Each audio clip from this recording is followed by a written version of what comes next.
James Will, lieutenant. Of course, Commander Struley, who was my commanding officer at COSIA 13 for the last, I think, 4 or 5 months.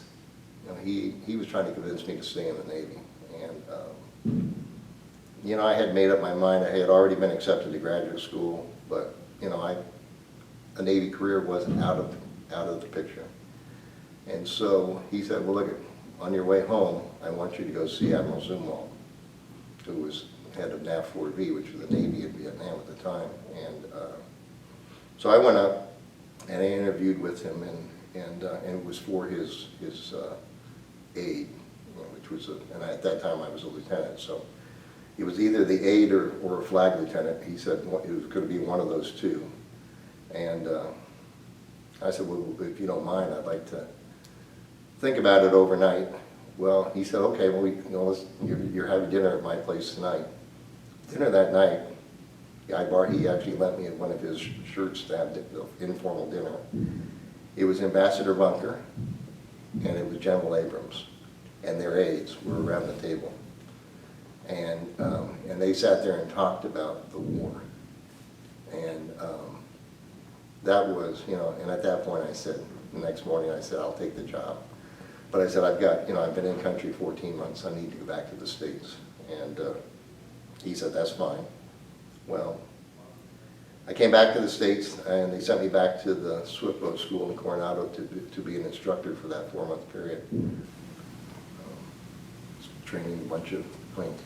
My job then was, I taught 2 classes a week, and it was basically telling the crews what to expect when they got to Vietnam. And then once a week I would take all 6 boats out at night to the Coronado Islands off of the coast of Southern California for gunfire support, trying to train them how to use the 50s and the mortars.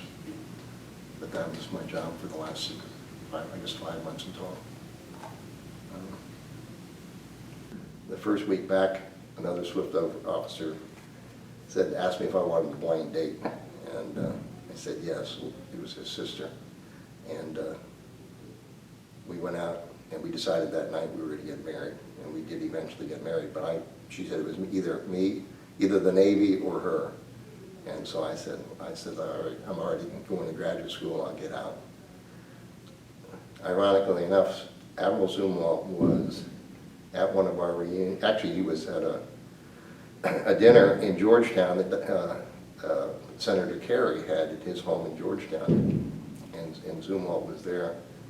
And I'll never forget, my wife walked up to him and said, Admiral, she wanted to introduce herself, and she said, this is Jim Will, you may not remember him. He was the guy that had orders to work for you in Vietnam, and then turned him down after he came back to the States, and he slammed his hand on the table, and he looked at me and he smiled. He says, Jim, we all have to make decisions. And I thought about that over and over, because I think it was, 8 months later, he came back to the U.S., and it was very quickly after that he became, you know, the head of the Navy.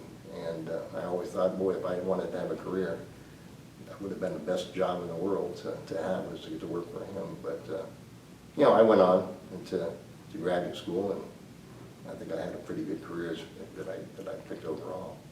My time in the Navy, I wouldn't give up for anything in the world. The 5 years I was in the Navy, I absolutely loved.